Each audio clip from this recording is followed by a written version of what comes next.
Салам достар, барыңыздарга. Биз бүгүн команда менен ушул видеодо силерге келечек 1 жана келечек 2 жөнүндө айтып беребиз. Видеону да канча көрүңүздер.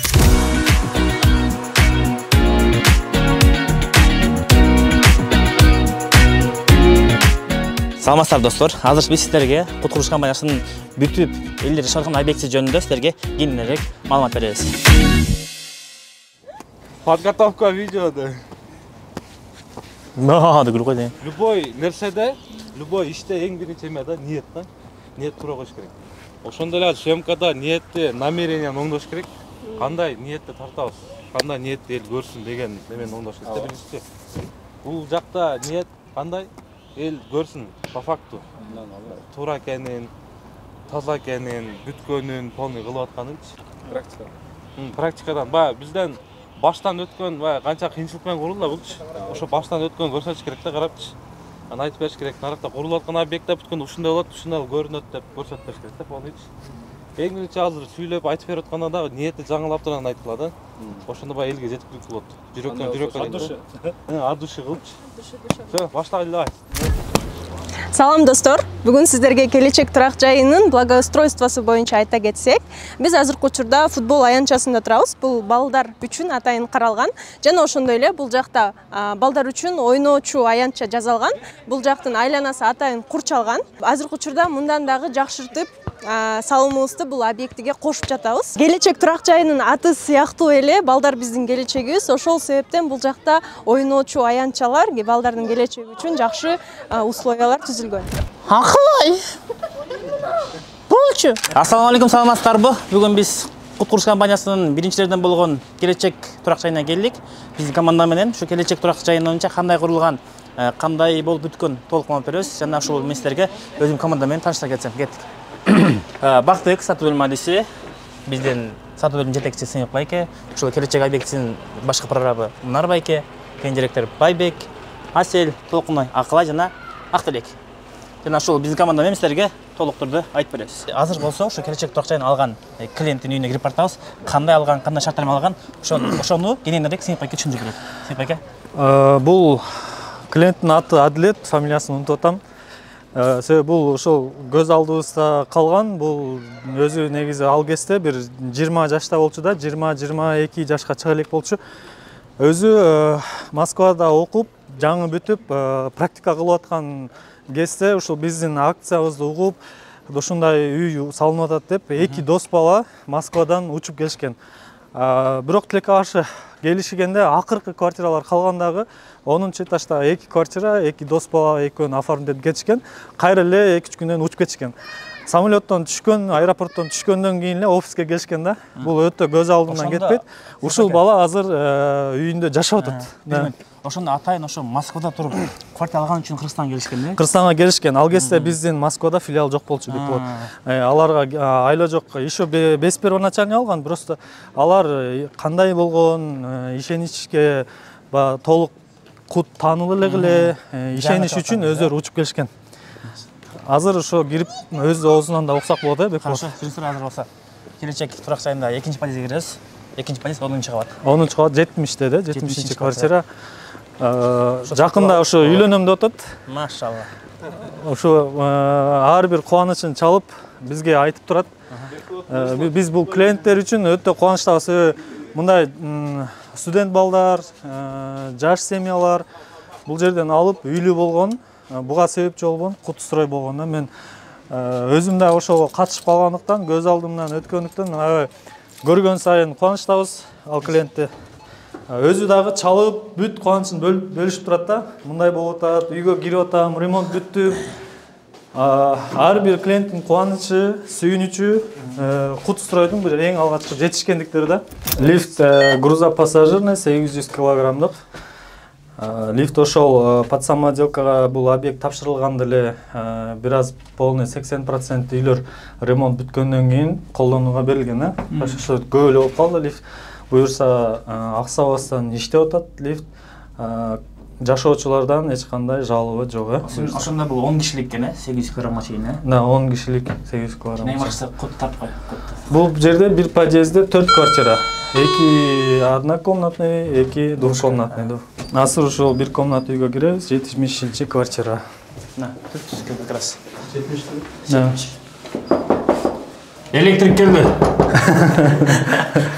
Негизи Адилетке кече айтып эскерткенбиз. Бүгүн барабыз деген, бирок үйүндө болсо эле болду. Үйлөргө кеши барбы? Мына жалпы подъезд боюнча көрдүңүздөр өзүнчө полностью кафель бүткөн, эшиктер жана ошондой эшиктерди биз өзүбүз чыгарабыз Куткурска банчага. 72-чи квартира, 71, 70, 69.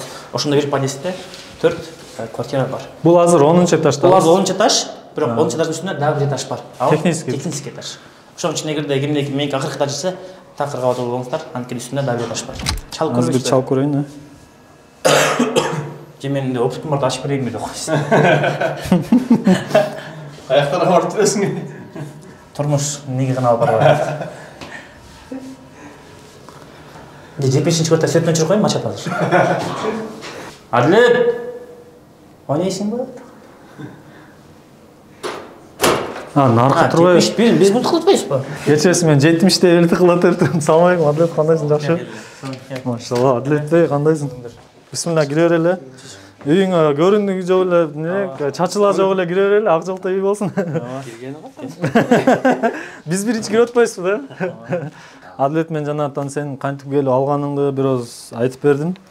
Өзүң да ушул квартираны кандай алып калгандыгы жөнүндө, еще канча жашта алгансың, качандан кирдиң, өзүңдүн бир аз историяңды бизге жакшынакы кылып жеткиликтүү кылып айтып берип кой.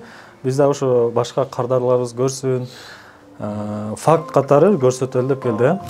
Ошол кезде жаңыдан эле чет жакта иштесем, ушу Россияда. Москвада болчусуң? Москвада эмес, Россиянын Москвада эмес, Россиянын башка жеринде, Мурманск деген жеринде иштеп жүрүп, анан жарым жыл, бир катуураак сүйлөбүз. бир жылда иштедик.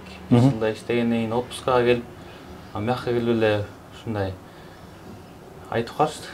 Квартирага карап көрбөйсүңбү деп. Мен карап жүрдүм. Ошентип досум да карап жүрүптүр. Анан экөөбүз келишип калды, анан ал деле ушу кут компаниясын карап жүрүптүр да. Мындай эме болуп атты да, жаңы ошондо чыгып атпадыңар. Ооба, жаңы чыгып атканбыз, Анан кандай компания деп жакшы изучать эте албай, анан экөөбүз кезиге эле сүйлөшүп калдык, жүрүп барып көрөлүчү деп. Анан офиске келдик.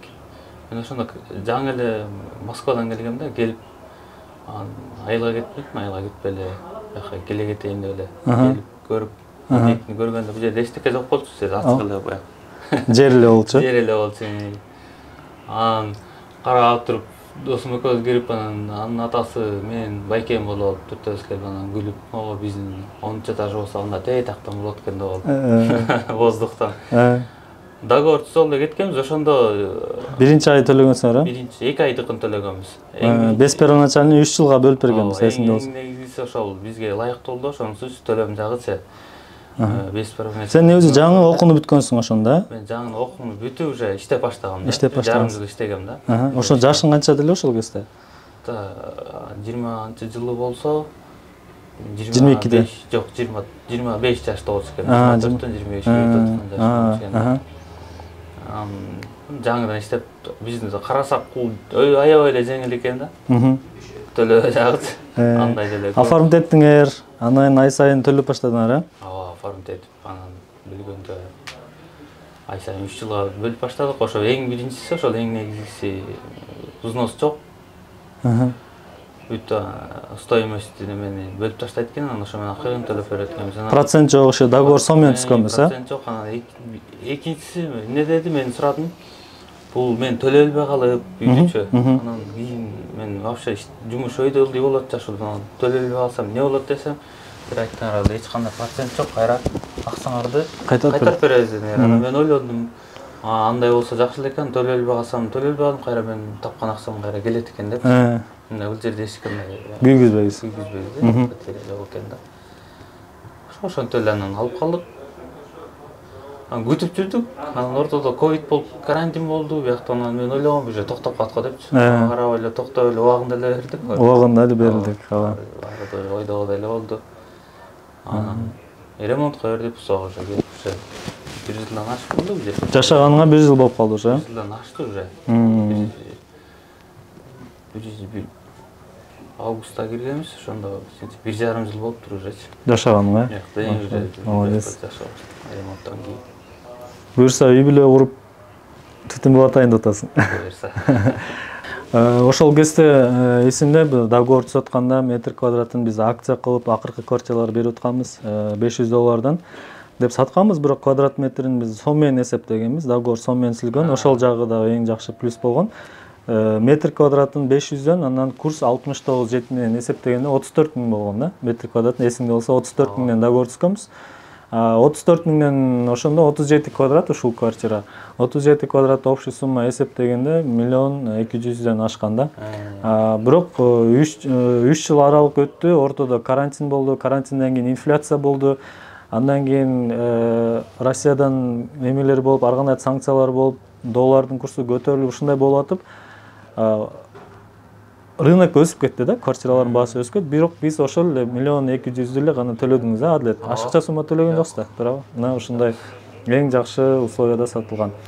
Азыр ушул жерден алган клиенттерибиз 1,2 эмес, менимче бир 3 миллиондон ашык сатып атышты да, сом менен. Ошондой эле. Даже Сен квартираңды сурагандар деле болду, бирок сатайын десең? Ошондой болуп атат, анан ал сатайын десең эки эселе пайда алып келет бул квартира. Баасын эсептегендечи. Кыскасы Адилет, сен ыраазысың, азыр жашап атасың, алганыңа өкүнбөйсүң? Жок, мен кайра ойлоп атам ушу. Ошондо эле алсам болмок экен соседне эки квартира. Жок, однушкадан экини же душкадан бирди алсам болмок экен, делет болчу экен деп ошондой атачы. Буюрса дагы квартира баштайын деп атасың. Буюрса. Болду, тилегең ишке ашсын. Чоң рахмат бизди үйүңө киргизгениңе. Бекболот, суроолоруң жокпу? Жок. Тааныштык, үйүн бир тааныштырып койгон. Бул азыркы убакта 36 квадрат. Ушул 37 даже, грубо 37 квадрат да. Бул бергенде прихожка, бул жак кухня, мына. Көрүнүздөр. Мына ошо терезеден көрүнгөн видти көрдүңүздөр, биздин аскаралар көрүнүп турат, толорчу. Мына, жана ушундай эле кийинки бөлмө бул зал. Мына бул зал. Ошондо бул эки терезе тең тоону карайт. Түштүк тарапта. Ошондо күн тиет, сонун планировка. Жана бул санузел. Мына, эле чоң эле мына ванна коюлган, унитаз, раковина, бүт бар. Болду, анда кеттик. Чоң рахмат, Адилет. Нанос жерлен да. Чай жок болдук. Жок, убакыт аз, буюрса башка күн чай ичип кетебиз. Кел, Абдылек. Адыл кел. Бисмилла. Кел. Мандарын жейтилен болуп атсаңыз просто. Мына кыргыз менталитети, любойго кирдикпи? Нанос ичип атабыз. Чоң рахмат. Жапкон кат калбасын. Кеси келип, 10 этаж кандай болуп калат экен, суук болот, анан суу агат, андай мындай деген. Мейли арга жок деп алышкан, бирок анан кийин ушуну байкесе өзү дагы мага чалды, дозу дагы чалды. Сыйыл байке, мындан кийин үй алсак, только акыркы этаждарды алабыз дешкен да. Ошону сурабай калыптырсыз. 10 этаж, обзор жакшы экен дейт. Кыйынчылык деле туудурган жок дейт да. Бул кандайсы безопасность үчүн толук камералар коюлган. Кимдер келди, кимдер кетти, чочун эч ким бербеш үчүнчү. Ошон үчүн такырга отуруп болуңуздар. Бул жакта дагы бир эже бар, Роза деген эже. Ошол клиенттин үйүнө дагы кирип чыгалык. Негизи менден алган клиент да. Ал клиенттин историясын айта турган болсом, негизи мен эң жакшы көргөн клиенттердин бириси. Неге дегенде, общий эсептеп келгенде булар жалпысынан куттан 5 квартира алган да. Келечектен 2 квартираны алышкан, экөө тең 2 комнатан наличка.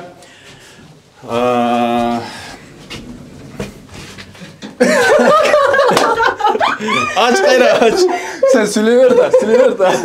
5 квартира алган, экөө келечектен наличка, этажы канча турчу. Короче, экөөнү келечектен наличка алган, бирөөнү Кут парктан наличка алган, бирөөнү Үмүттөн первоначальный взнос где-то 500-600 миңдин тегереги менен алган, и бирөөнү Олокондан алышты вообще. Короче, мен эң жакшы көргөн клиентим ушул. Неме экен, алтын балык экен да. Алтын балык совсем. Топто 3-чү этажга эмес. Так, азыр мынакей 3-чү этажга келдик. Бул жерде негизи кече мен деле чалып эскерткем, что бүгүн келебиз депчи, сант обирлерге дегем. Кичине кеч калып келдик, үйүндө болгон болсо жакшы. Бул эжелер бул жерде алганда пусо болчу, мол, мисалы жасалгылар вообще бүт элек болчу да.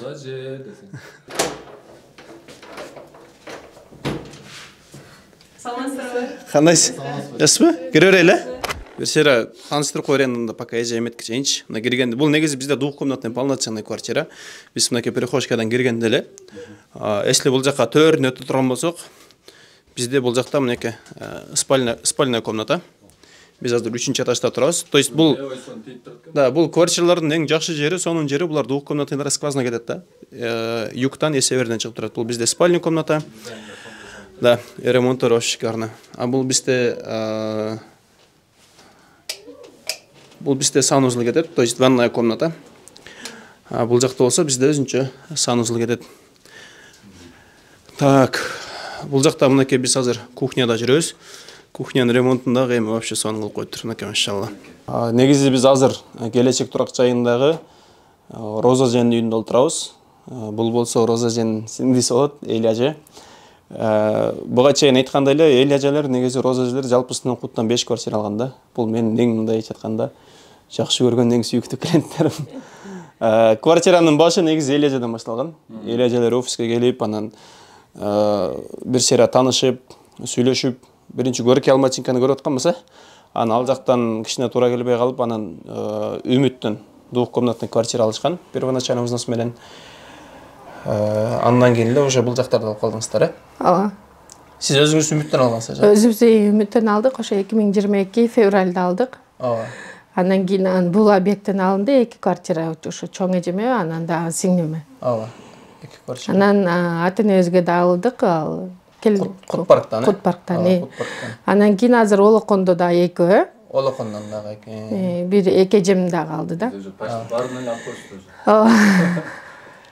Негизи эме айтайын дегеним просто биз азыр эми мындай элдерге кандай болгон болсо ошондой кылып көргөзүп берели деп атабыз да. Мындай жасап эч нерсенин кереги жок. Сиздер бул эмелерди, квартираларды канчадан алдыңыздар эле? Сиздер негизи бүткөндөн кийин уже пусо берилип аткан учурда наличкага сатып алгансыздар да. Так, где-то мен билишимче бир 35 000 доллардан алынган да. Ооба, бул дагы ушул объекттен алган 2 квартира тең ошондой болду, двухкомнатный. Биздики Үмүттөн алган, эмки жылы буюрса ачкычын алабыз. Ал да ошо 31 деген тегерек болду да. Ооба. Ал да подписо. Подсамоделка. Азыр негизи алып карай турган болсок, мында именно ушундай двухкомнатный квартиралардын баасы именно ушул объектибизде канча турат? Ремонту менен үйлөр 60тан жогору да. Ошо 5-чи подъездде сиңдибиздин кудасы кайын журтунан алышты. 1 ай боло элек 60ка. 60ка алышты. 2 комната ремонту менен, бирок без мебель 60ка алышты. Кухнясы бар экен, по-моему, калган эчтекеси жок дейм. Ошондо биз получается жарым баасын алган болуп атабыз да. Жарым баасын. Так, в общем, кандай десем, баягы көпчүлүк элдер мындай да. Баягы котловандан алганда коркорушат, мисалычы, бүтпөй калабы. Сиз негизи Үмүттү алып атканда барып көркөлбөдүк беле? Котловандар жаңыдан башталып аткан да. Ооба. Ошол учурда мындай эми казылып аткан. Даже азыр элек болсо керек эле да. Ошол учурда кичине мындай эмелер болду, мындай бүтпөй калбайбы, же болбосо ушул акчабызды киргизип коюп алданып калбайбызбы деген бир коркунуч. Эми коркуу сезими баары бир болот экен. Эми ошо жакчаңды салып аткандан кийин, айына ошончо төлөп аткандан кийин, акыңбек менен иштеп таап акчаңды салып атсаң, биз еще как раз Москвада жүрдүк го. Анан корктук. Бүт жерге бардык. Көп эле компанияга бардык. Анан акчасы приемлемый, ушу кутка келип токтолдук да. Калгандар ошол убакта эле биз Үмүттү алып атканда калп айтпасам 550 эле квадратурасы. 550 болчу. Ошол убакта эле башка компанияда 700 деген да квадратурасы. Ал деле ошондой котловандан башталганчы. Анан корктук, анан рисковать эттик. Буюрса жакшы, мына уже жашап атабыз. Коркпой эле алыңыздар. Андан кийин дагы кайрадан Олокондон алып койдуңуздар. Азыр уже Олокондон алынды. Аякта уже с ремонтом, э? Аяктан мен өзүм бир тууган эки эжем алды. Андан тышкары папамдын карындаштары алды. И эжем аяштары, аякта азыр көп тааныштарыбыз Олокондо. Олокондо негизи, то есть Роза эже жана швейный цех иштетет эмеспи? Роза эженин колунда иштегендер да аябай көп болушту да. Бизден сураган тааныштардын баарына эле биз ак тилекке жиберебиз да. Так. Живой пример турбайсызбы биякта эмелерге, анан артынан эле келгендер көп. килеттин атын. Мамдар да айтып калышат ушу биздин үйдү, хотя биз эмки жылы алабыз ачкычын, бирок ак жолтой депчи. Ооба. Ургач болду деп. Негизи сиздер алган учурда квадрат метрин сиздер 550дөн еще расстройскага 5 жыл алгансыздар. Еще биздики двухкомнатный 63 почти 62 80. Курс ал убакта где-то 80-84 84-7 ошондо эсептелген да. 84-7 менен эсептелген двухкомнатный 63 квадрат метр 550дөн еще расстройскага 5 жылга. Бирок азыр ал жерде билесизби канча болот? Азыр ал жакта квадрат метр 650дөн расстройскасы жок, только наличка болот. Наличка? Да, только наличка. Эч кандай расстройска бөлүп деле жолдор менен жок. Потому что өзүңүздөр деле көрүп атасыздар. Жанагы бүтөйүн деп калды. Келеткан жылы 2024 4-чү кварталда Кудай буйрса күлүүчүңүздөрдү беребиз да. Ушундай сонун ремонт кылып жасап кирип аласыз эмес да. Ооба, буйрса. Анан дагы айта кетчү нерсе, бул жерде эң жакшы жери отоплениеси ТЭЦ центральный. Отопление иштеп атат да бүт баардыгы жакшы. Отоплениеси ТЭЦ центральный. Бул деген эң чоң утуш да. Ушул жактан алгандарга эң чоң утуш. Азыр мисалы ТЭЦ деле көпчүлүк объекттерди кошпой алган, потому что нагрузка келип жетти да. Основном үйлөрдүн бүт баардыгы газ менен болот. Бул эми ошол жанагы ТЭЦ менен болгон. Бияктыкы еще суу дагы горячий вода дагы. Горячий вода еще эмеден то есть круглый год келип турат да. Мисалы баягы газ менен болгон учурда эми жанагы арестон керек болуп калат да. Бул жакта ошол кышын жайын ТЭЦтен келип турат ысык суу. В общем, элеже ремонт сонун кылышыптыр. Ооба, биз Москвада жүрдүк да. Келип көрдүк. Жакшы. Эмеси баягы көрүндүгү эмеси жок эле, биз деле ушундай эле келдик. Эми Кудай кааласа кийинки күйлөрдө жакшылап келебиз эми. Буйрса. Негизи Кудай кааласа дагы иштешебиз го. Биздин да тааныштарыбыз көп азыр Москвада сурап атканчы. Качан аласыңар эле ачкычын, биз да алалы деп. Алар деле силер алсаңар аны эметеличи деп коркуп атышат да. Страх болот экен, баары бир болот экен любой адамда. Бирок бул жашоодо рисковать этпесең да болбойт экен да. Рахмат элеже. Дубайдын немеси конфети болот. Ооба. Розачы Дубайда жүргөндө сүрөттөрүн жинап аткан кайра-кайрачы. Барбасак дагы. Мен дагы тартып коеюн деп. Запись кетти Адыл. Мансур байке өзү жашайт бияктан, өзүнөн бир угайлы. Кандай болот жашоо келечекте? Ачыгын айтайын. Ачыгын айтыңыз. Полиция чыгып атат. 2019-дан бери Мансур байке менен чогуу иштешип келебиз. Келечекте биринчи роликтерин Мансур байке менен чогуу тартабыз. Дагы деле тартабыз. Эң биринчи ролик Безнос деп азыр анда чыгарып көрсөтсөк болот.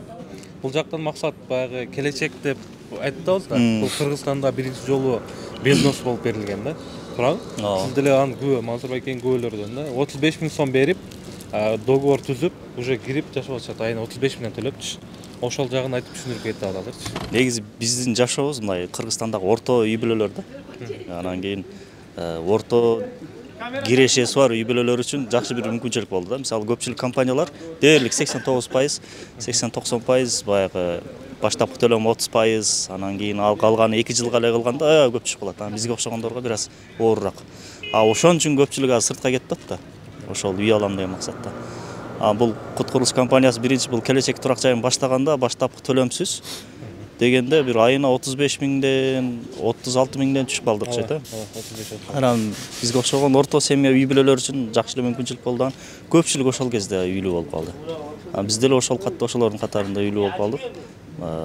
Бул жакшы мүмкүнчүлүк болду. Бул баягы сырткы миграциянын кандайдыр бир деңгээлде алдындагы алуучу бир система операция десек деле болот. Анан жаман жактарын эми албетте айта албайбыз аз деп коебуз. Айтып коюң, эмне жүрөктө өткөргөн эмнелер бар? Айтып алың азыр. Кенирээкти баарын айтып алың да. Байлам кесип калабыз дебиз. Оны жерге очок куруп беришпейт атта башта. 2020 февраль айында жумуш башталган. Биринчи келип февраль айында уже суук болуп аткан мезгилде котлован казылып, жумуштар башталган бул жактанчы. Ошондо эле 2021 февралда бүттүбү? Жок. 22 февральда берди. 22 февральда бүткөн. Ошондон бери аз жителер жашап, ичине кирип келатат. Анан дагы кошумча суроолору бар. Бүткөн 1-2 маселелер бар. Аларды дагы азыр биздин сатуу бөлүмүнүн адистер түшүндүрүп кетет. Кандай эмне болуп атканын. Сиздерге эң биринчи айтап турган бул жактын шарттары кандай алынган? Кыргызстанда биринчи жолу без взнос алгачкы төлөмү жок сатканбыз. Бизде проблема болгон үй сатышчы. Үй сатыш бизде квартира чыгарганбыз, бирок сатыш проблема болгон. Анан Жомартбекке да караган, талапты караган. Көбүндө накопление жок болчу. Накопление бул топтогон акчасы. Бир компанияларга барса миллион алып келиңиз дейт, бирөөнө барса 2 миллион алып келиңиз дейт. Дагы бирөөнө алса очередке туруңуз үчүн 200-300 миң акча бериңиз дейт. Любой компания ошол учурда ошондой деген. Эч ким болсо, бир дагы компания мындай $500 менен $1000 менен бизден алсаңыз болот деп айткан эмес. Анан кийин 3 жыл максимальный срок 3 жыл болгон рассрочканыкычы. Ошондо ойлонуп туруп, рисковать этип, Кудайга туба кылып туруп, бир рисковать этип көрдү, карап, бул үйдү 5 жылга берди, алгачкы төлөмү жок. Болгону 35 миң сомдон төлөп, үйлүү бол деген ниетте 5 жылга бөлүп төлөдү. Бул кандай болду? Вопрос. Кандай болгон ошондо? Жителер кандай реакция берди? Бул ошол рынокто деп коебузбу, көбүнчө строительный рынокто ошол кезде бир бум болгон да, азыркы тил менен айтканда бум болгон. Булдай көпчүлүк эл ишенген эмес, себеби бул жомок болгон. Ошол жерде буклеттерибиз чыккан, билесиңби, мындай лент кагаздарыбыз чыгып, машиналарга барып коюшкан, айына 35 миңден төлө депчи. Айына 35 миңден эсептегенде, 36 ай 35 миңден эсептегенде бир 1 200 000 да. 1 200 000, даже 27 квадраттар бар. Кээ бир подъездде бирден. Ошолор 900 миңге эле чыккан да, ай сайын 27 миң сомдон. Берки бир комнаттар 35 миң сомдон, 2 комнаттар 54 квадраттар ай сайын 52 миң сомдон чыккан да.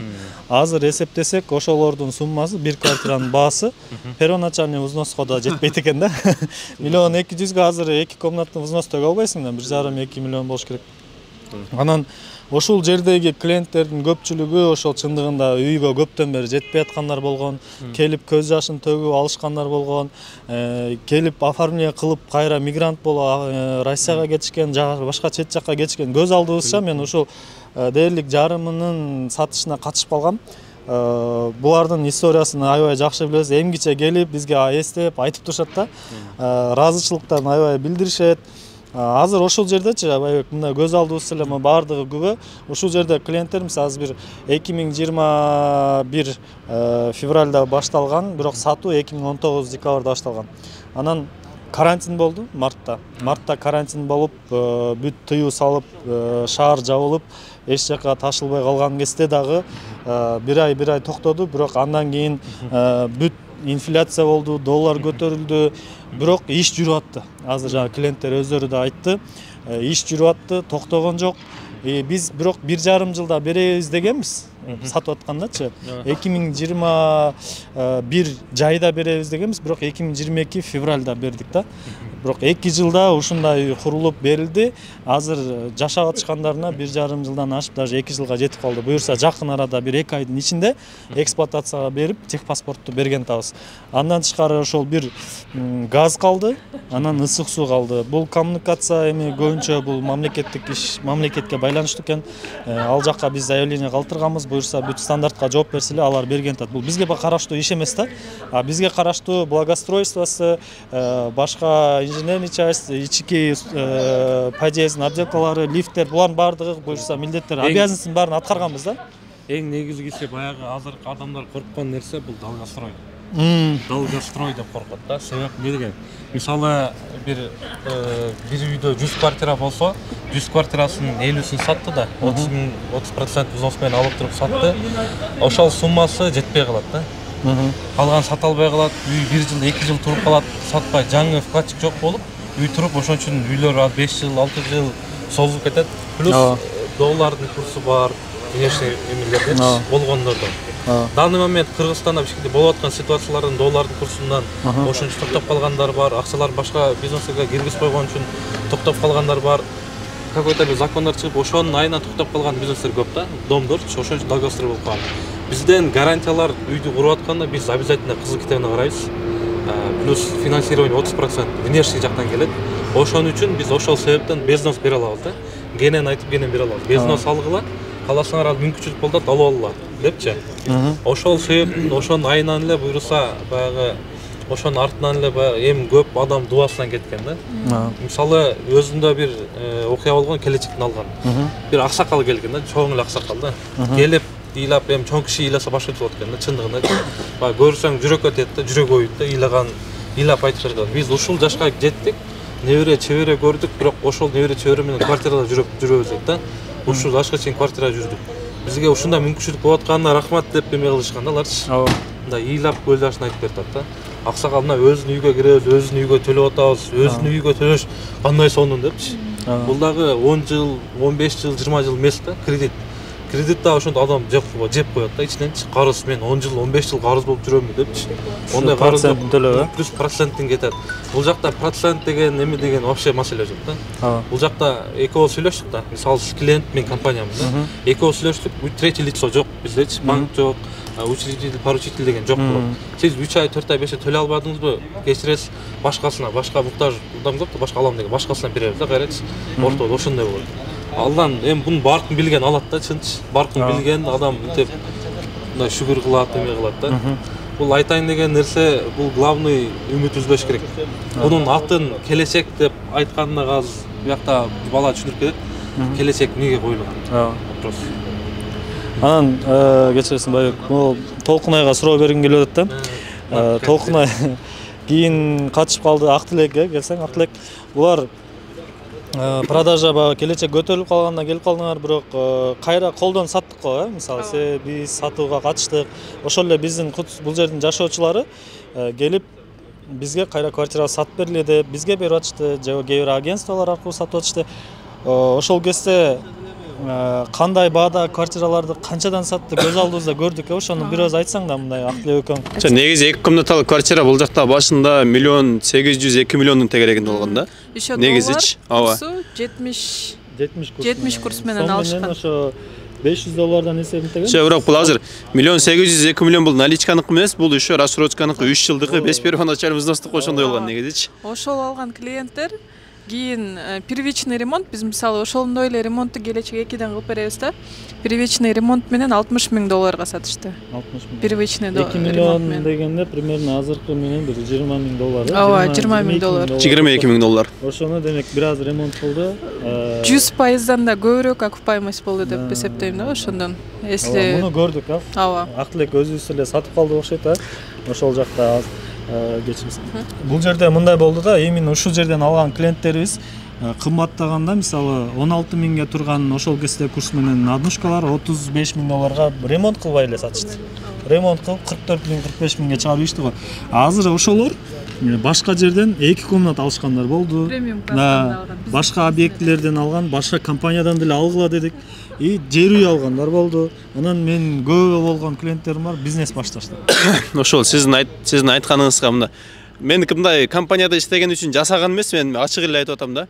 Ушул жерден 6-этаждан негизи мен ал убакта Москвада иштечимин, 2019-жылы. Короче, Байбек экөөбүз ал телефондо сүйлөшөт элек да. Байбек айтты, короче, ушул жактан однокомнаттын квартира алып койду эле, жөн эле договорчуп койгон да. Анан канчадан болот, не болот, анда эле түшүндүргөн эмес, короче, айына 35тен салып турасың деген. Анан, короче, мен Байбек эле 35тен айына салып бергем, ошентип, короче, мен бул жактан 6-этаждан бир комнат квартира алгам да.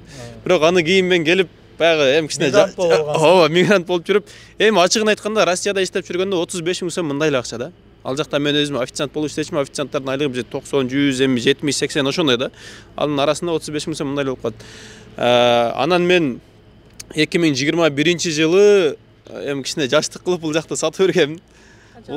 Бул жакты сатып берип, эми нормальный пайдасына саткам. Жана айтып атпайсың, Пайкачы, мисалы бир комнат квартира алып, анан сатып, анан 2 комнат алгандар болду, же болбосо жанагы бизнес баштагандар болду депчи. Бул жактан бир комнат квартираны сатып, Кутпарктан 2 комнат квартира алгам да. Кутпарктан. То есть бир комнат квартира 2 комнатка айланды. Анан дагы кичине бир керектүүлөрүмө мисалы жумшап алдым десем болот да. Негизи дагы ушундай факт көп клиенттерибиз бар эле да. Бул жакта мен дагы бир вопрос айтып кошумчалай кетейин дедим эле. Себеби бул жерде азыр жашоочулар бизде эң көйгөйлөрүн айтып атышат, убагында бүтүрбөй атат, документацияны бербей атат деген көп вопростор келет, туурабы? Менеджерлерге келет, стройго барышат офиске. Бирок биз негизи салып бере турган баабыз башындагы $500 сатканбыз. Курс 69,7, 34.000 сом менен сатканбыз да. компания негизи ошол акчага биз жооп беришибиз керек да. Компания ошол акчага жооп бердик, андан ашыгы менен жооп бердик. Себеби башында бул жак билесиздер, жидкий травертин деп сатканбыз бул жерди. Сыртын, сыртын, бирок компания үстүнө кошуп керамогранит менен обшивать этип кетти. Бул өтө чоң плюс. Азыр бул жерде даже $100 кошуш керек эле да баасыначы. Бирок ошол башынан алган, ошол алып азыр жашап аткан клиенттерибиз бизге ыраазы болуп эле жашап атат. Бирок негедир кээ бирөө бар, ошолордун колунан алгандар бар, даяр акча төлөп, мисалы $1000 көтөрүлгөндө алгандар бар. Бираз ошолор бизден башка премиум класс, башка класстагы үйдүн талаптарын талап кылып атат да. Анан муну дагы туура түшүнсөңүздөр, себеби ар бир нерсе баасына жараша болот. Бул жер бирок баасынан ашыкча болду деп деген ишеничтерим бар. Факт көрүнүп турат. Да. Азыр кошумча айтып кетсем, безнос неге берилген, безнос кандай берилген депчи. Жомарт байкем өзүм коркобуз да. Мен профессиям юрист, айтышник да. Мен юристтер рисктен коркот да. Блин, уралбай калсакчы, бүтпөй калсакчы, мындай болсокчу депчи. Любой юрист ушуну айтат да азыр делечи. Ошол вопрос сомнений өзүндө болгон да. Бул нерсечи. Анан кийин котлон казылды, стройка кетти, монолит туттат, анан бүтүп атат. Блин, безнос ушундай болот күн деп эсептеп атсам, Жомарт байке ошол жерде айтты дейт, безнос дейт. Бул главный элге мотивация бериш керек дейт да. Бул кандай десе, пайдасын көрбөйлү. Пайдасын көрбөй эле койдук. Азыр көрбөйлү. 5 жыл, 10 жыл пайдасын көрбөй эле койлу. Главный иштеп берели дейт. Мындай иштеген нерсесин, мөмөсүн алгандан кийин, анан кийин пайдасын көрсөк болот дейт. Азыр жок, пайдасын көрбөйлү дейт. 5 жыл, 10 жыл иштеп берели дейт. Айткан сөзгө туруп, кылып, иштеп жүргүзө берели ишти дейт. Анан кийин уже рынокто алабыз дейт да. Ошондо 2019да айткан ошонучу. 2019да биз иштекке талап кылбай бере берели деген да. Түшүнөсүңөр? Мындай керамогранит айттыңыз, берди да, муну мындай эле кылып берип атат да, полный. Элге Жомарт өзү элде эле күбө да. Бияктан элдин дарынан берген бекер, бизден жашырып берген үйлөр бар да. Жомарт байке мындай болбойт, мындай азайтың деп эме кыла албайсың. Жомарт байке бере берет да, карапчы. Бере берели дейт, кызматты кыла берели, ишти жүргүзө берели. Кудай берет дейт. Элден кайтпаса да Кудайдан кайтат дейт да. Мотивация болсун дегенде, мисалы мигрант деп жүрдүм, эме кылдым атпайсызбы? Ошону укканынан бизге чалгам да, карапчы. Мисалы досторум да бар да, 2-3 алды, анан олорго жолу кыйнап эле договор түзүрүп койгом. Акчасы топтолбойт. Анча иштейт, анча аракет кылат, 1 ай иштейт да, эсептейчи. Чындык айтканда, чоң катуу иштейт. Ону мен эле жүрдүм иштеп, анан ошол акчаны табасың, бирок жоголуп кетет да. Табасың, жоголуп кетет. Ошол нерсе топтолсун, ошол нерсе иштеген мээнет, эмгек, бир нерсе болсун, бир нерсе өсүп чыксын деп туруп эме кылган да. Ошентип бизнес бөлүп, азаздан мындай эч качан Кыргызда, бизде, биздин финансовый грамотность аракы үйрөтөт эми Европа жактан. Биз ого по-любому 1000 айтса да кылбайбыз да. Окубайбыз да, чынын айткандачы. Бизге жакшы, бизге муктаждык менен азаздан чуть-чуть мындай топтогон жакшы экен бизгечи. Ошол бизге финансовый грамотность. Биз жакка байланып, бир жактан мойнубузга жүктү алып, ответственность алып туруп, ошону азаздан кылсак, ошол нерсе туура экен бизгечи. Биз Кыргыздын финансовый грамотность ошол экен да. Ата-энеге муктаждык алдың, берем, үй алып берем деп мынаяка киргиздиң.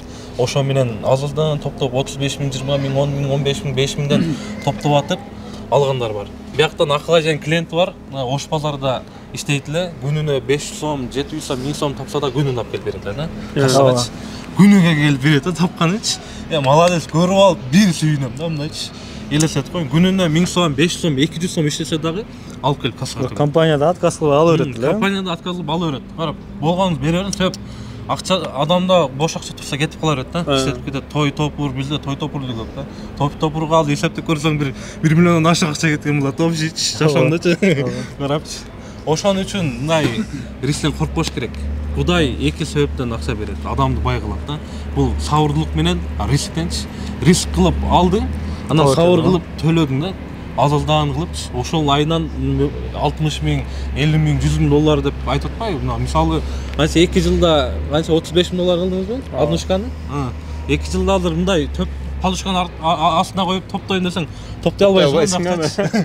Жизнь топтой албайсың. Кете берет ал, иштеп кете берет. Бул чындыгында бир аз басалы тигил жагын. Чындыгында бул компания элге аябай жардам кылган, мындайча айтканда дух берген, сен айткандайчы.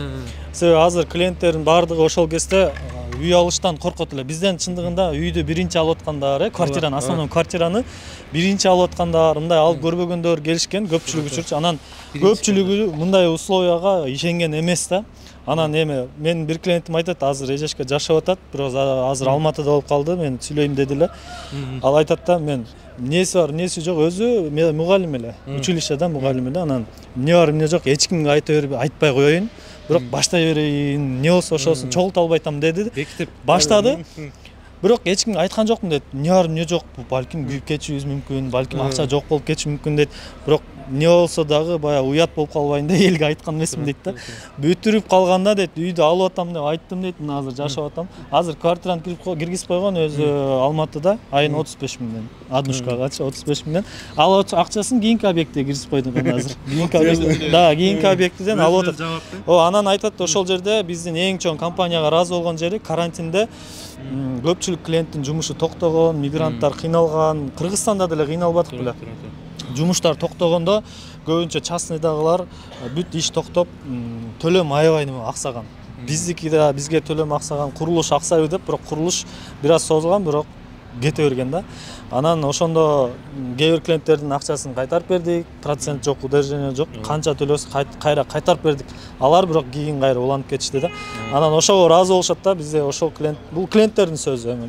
Ооба, бул жак эмелде клиенттер негизи адамды разы кыла албаган, Аллах да разы кыла албайт деген сөз бар. Ошон ыраазычылык алыш керек да. Жакшы адам болобу, жаман адам болобу, баары мындай жүрөктөн мамиле кылыш керек да бардыгыначы. Айтып отурсак, бул жактын историясы бир 2 саат, 3 сааттык бир эме да. Ар бир клиенттин мындай көз алдыбызда историясы өткөн, компанияга барып, төлөмдөрүн биз 2-3 ай, 5 айга чейин күтүп бергенбиз. Ошол кезде туура ситуация ушундай болчу, форс-мажор болгон, карантин болупчу. Анан ошол нерсени башыбыздан өткөрүп кеттик. И бизде эң главный башкысы без первоначальный взнос сатып, бирок үйдү убагында куруп бердик. Эң главный факт ушул объект. Мындан башка дагы объектлерибиз бар. Аларды взнос менен рассрочка 2 жыл кылып сатканбыз. Бирок бул азыр без взнос Кыргызстандын рыногунда биринчи жолу болгондуктан биз ушул объектиге баса белгилейбиз, басым жасайбыз. Мындан кийинки саткан жаныбызда келечек 2 башка объекттин баардыгынын көпчүлүк 70%-ын без взноса сатып атабыз. Буюрса буларды мындан да жакшы, мындан да бүтүп беребиз, иншалла. Ал колдоп турсаңар эле. Бул жактан дагы бир кошумча, биз мындай башка компаниянын клиентин тартып алып, башка бирөөнүн рызкысына кол салып деген нерсе жок да. Бул жакта без взнос дегенде биз баягы жаңы адамдарды, жаңы үй албайм деп ойлонуп аткандарды жаңы адамдарга дух берип, мотивациялап алган аракет кылабыз. Жаңы клиент, жаңы потребитель жаратканычы. Себептигинде кээ жүрө берет, чынын айткандачы, өмүр өткү чейин жүрө берет да. Тапканын жеп ичүү эле жок кылыпчы. Негизи азыр любой эле строительный компанияга барсаң, первоначально сөзсүз түрдө 30% бериш керек да. Мисалы, примерно однокомнатный квартиранын 30% бул миллион сомдон ашат. Жок дегенде миллион сомдон ашат. Миллион сомду топтош үчүн жок дегенде сен бияктан где-то 1 жыл 2 жыл убактың кетет да. Миллион сомду топтош үчүн 1 жыл 2 жыл убактың кетет. Аны сен араң зорго топтосоң миллион сомду первоначально взнос 1,5 миллион болуп кетет. Мисалычы. Ошондон көрө жанагы без первоначальный взнос деген бул өтө чоң мүмкүнчүлүк. Негизи эле бул пайдаланып калыш керек. Пока колдо бар, ошону пайдаланып калыш керек. Ошол нерсени мындай колдонуп калыш керек да.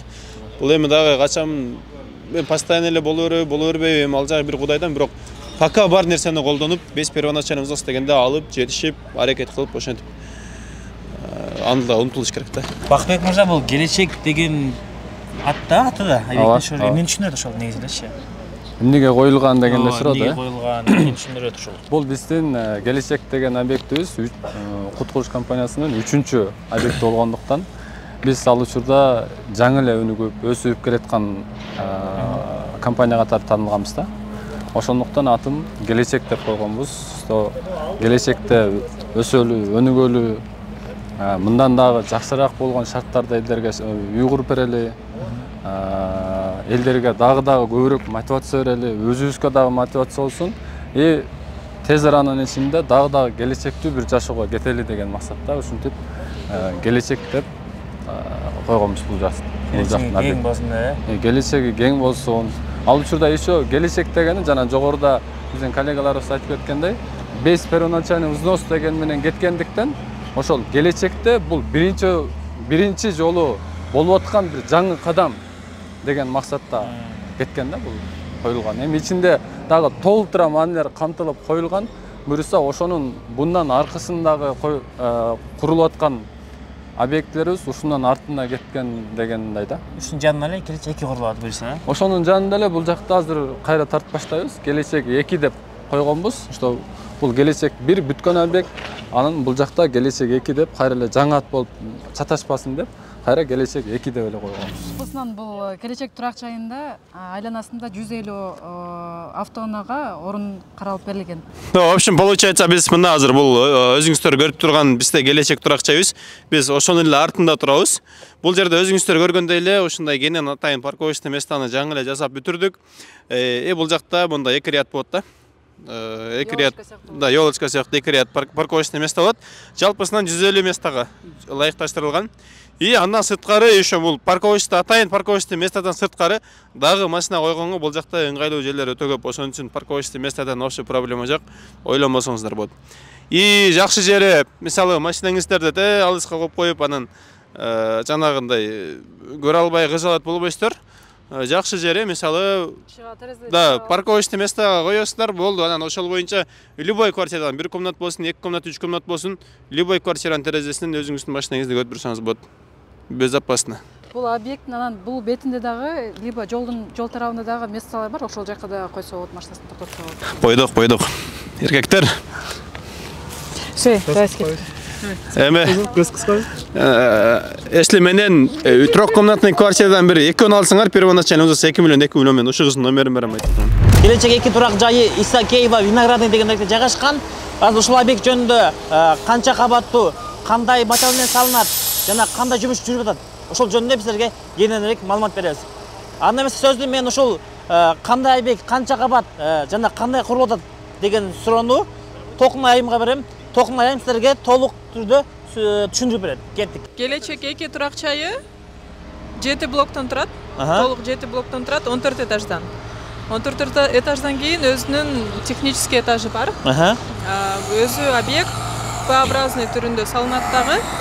Көбүнчө бүт терезелердин бардыгы ар бир квартира солнечный сторонага.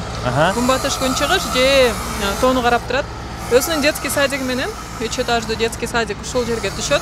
Жашаганга толук мүмкүнчүлүк болгондой кылып беребиз. Эшик терезеси, межкомнатный двери, ламинат, потолок, труба, интернет кабелге чейин бардыгы коюлуп берилет. Единственное, клиенттердин өзүнүн каалоосу менен душ же ванна коюлат.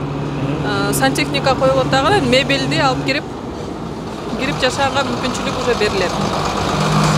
Ошондо клиенттерден бир мебель, техника, люстра, шторы, ванна. Туура. Калган бүт бардыгы компания өзү жасап берет. Туура, калган бардыгы берилет. Бул эксплуатацияга кириш үчүн дагы коммуникациялардын подключение болусуна дагы чоң жардам этет ушул нерсени. Хорошо, рахмат Толкун Айым. Азыр кийинки суроо болсо бул Актилек мырза айтып берет. Ушул конструкция кандай салынып атат жана кандай бүтөт, ошол тууралуу толук маалыматты силерге Актилек түшүндүрүп берет. Ассаламу алейкум да бир жолу. Саламатсыздарбы? Менин атым Актилек. Бул келечек 2 турак жайыбыз негизи туннельный ополовочная система деп коет. Бул негизи бу Кыргызстанда алгачкы болуп код курулуш компаниясы биринчи жолу алып келген система да. Өзүңүздөр көргөндөй эле бул буга чейинки салынган үйлөргө караганда бир аз айырмаланып турат. Өзгөчөлүгү бул котловандан баштап, мисалы 14 этаж болобу, 15 этаж болобу, основном бул бетон менен турат да. Ошон үчүн мунун баягы сейсмостойкость жагынан 9 балдан 12 балга чейин деп негизи ошентип айтабыз. Мындай бекем болот. Бул жакта чоң плюстары өтө көп, потому что буга чейинки жанагы монолитный кирпичный конструкция менен салынган үйлөрдө, мисалы комнаталарга кире турган болсоңуздар, ал жакта өзүнчө мындай регилдер чыгып турат, мисалы, ал жакшы эле көрүнүш, жакшы эле нерсе, көпчүлүгүнө жакпайт, көпчүлүгүнүн көңүлүнө тура келбейт. Бул жакта негизи ошол эле регил, ошол эле жанагындай колонналар болсун, анын бүт бардыгы могул стеналар менен кошулуп кетет дагы. Мындайча айтканда, эч кандай регил жок болот да. мындай жатканда гладкая стена тептегис болот, мощный болот. Акылбек мырза суроо, азыркы убакта сиз айтып кеттиңиз го, беркинде кирпичный үйлөр менен мунун айырмасы кандай? Жана салынышы боюнча салыныш боюнча негизи буга чейинки салынган үйлөр жана монолитный кирпичный конструкция деп коет. Ал основном устойкалар, мисалы колонналар бетон менен турат дагы. Анан ортосу бөлүнгөн жерлер ал жанагы кирпич менен толтурулат да. Анан алдагы негизи бөлүнөт, мисалы 10 этаж болобу, 5 этаж болобу, 15 этаж болобу. Ошого жараша жанагы колонналар же болбосо диафрагмалар мына узун кыскарып ошого жарашачы.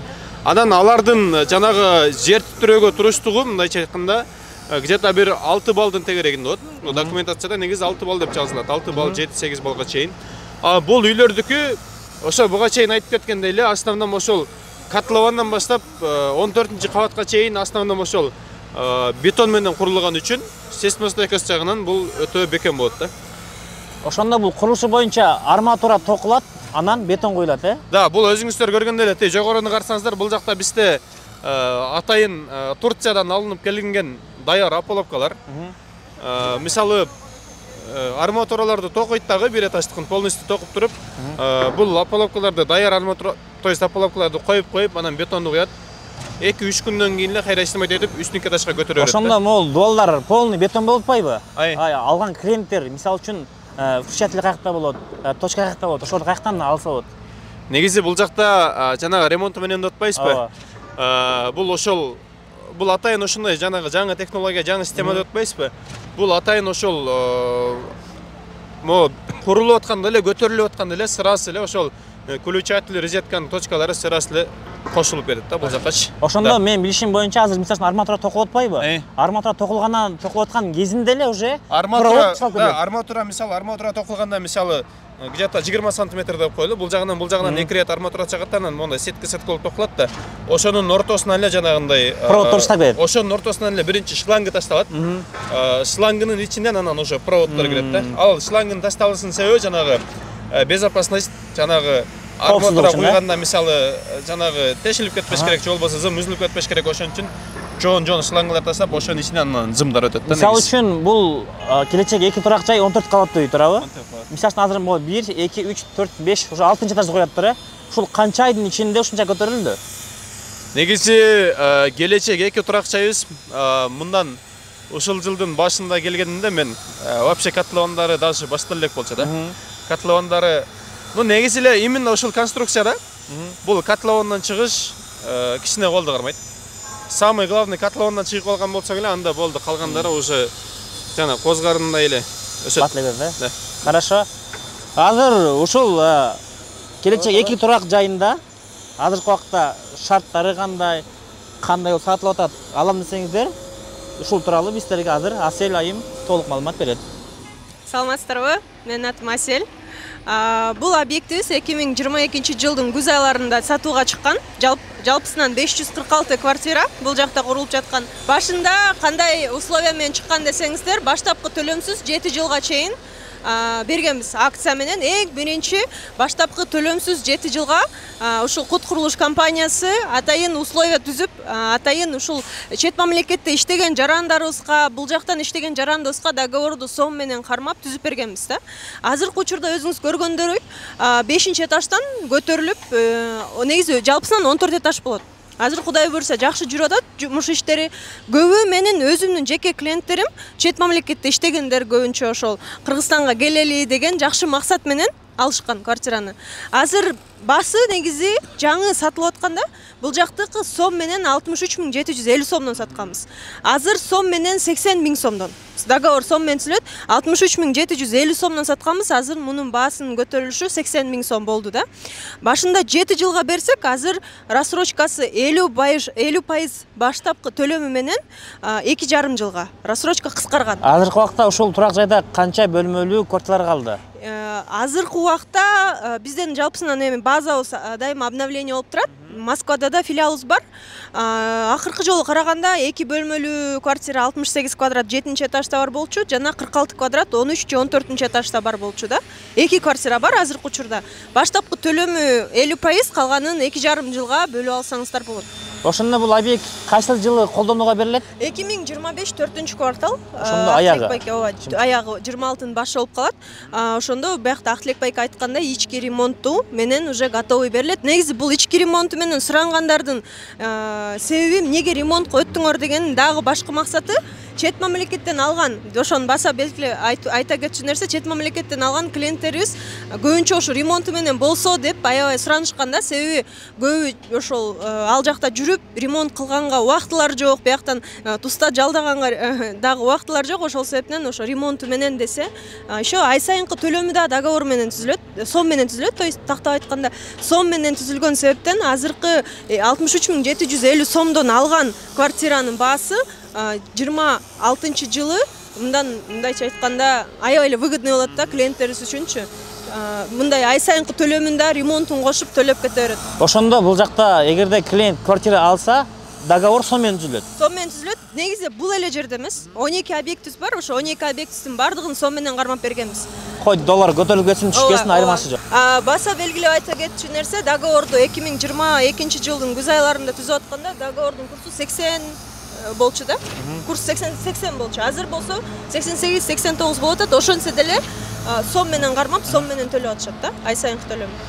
Ошондо каршы элем кийинки суроону Актилек мырзага берейин да. Актилек мырза тиги ончо унутуп кетиппирбиз. Ушул объекттин коммуникациясы боюнча кандай коммуникация? Коммуникация дегенде бул жакта отоплениясы газ менен болот. Калган коммуникация бүт бардыгы центральный болот. Ошондо газ менен болгондо кандай? Ошол объекттин өзүнүн котелу болобу? Да, бул объекттин өзүнүн котельнясы болот ушул жерде. Анан ошол котельня аркылуу үйлөр газ менен жылыйт да, только газ менен жылыйт. Анан азыр мындай болуп калды го. Көп клиенттерчи газ менен десең, кымбат чыгат турбайбы депчи. Эми мындай, короче, ачыгын айтканда, газ менен чынын айтканда чем ТЭЦке караганда кымбат чыгат. Анан бирок кымбат чыгат десе элдер ойлойт да, вау депчи. Мисалы, однокомнатный квартираны ала турган болсок, ТЭЦте мисалы 1,5 миң сом же болбосо 1000 сом чыга турган болсо, отоплениясы. Бул жактыкы где-то бир 1,5 миң сом чыккан квартира бул жактан бир 2,5 миң сом ошонун тегерегинде чыгат. Примерно. Разница ай сайын айына бул где-то 1000 сомдон бул бир комнат квартира. 2 комнат квартирага где-то 1,5 миң, 2 миң, 3 комнат квартирага 3 миңден тегерегинде да. Бул эми круглый год төлөбөйт да. Аны 3 ай көп болсо ашыкча төлөйт. Мисалы, однокомнатный квартираң болсо 1000 сомдон ашыкча 3 ай 3 миң сом төлөйсүң болду. Анын плюс жактары өтө көп, потому что неге дегенде бул индивидуальный болот, каждый квартиранын өзүнүкү болот. Если үйүңүздө ысып кеткен болсо азайтып алсаңыздар болот. Если муздап кеткен болсо дагы температураны бир аз көбөйтүп койсо болот. Мисалы, бир жумага, бир айга, айлыга кетеби, же башка жака кетеби, анда вообще отоплениясын өчүрүп коюп кетсе болот. Ал учурда мисалы 1 сом акча төлөбөйт да. Ошондо клиент өзүнүн батирене градусун ар кандай өзү калагандай алыштырып турат. Өзү калагандай температураны кармап турса болот. Ошондой.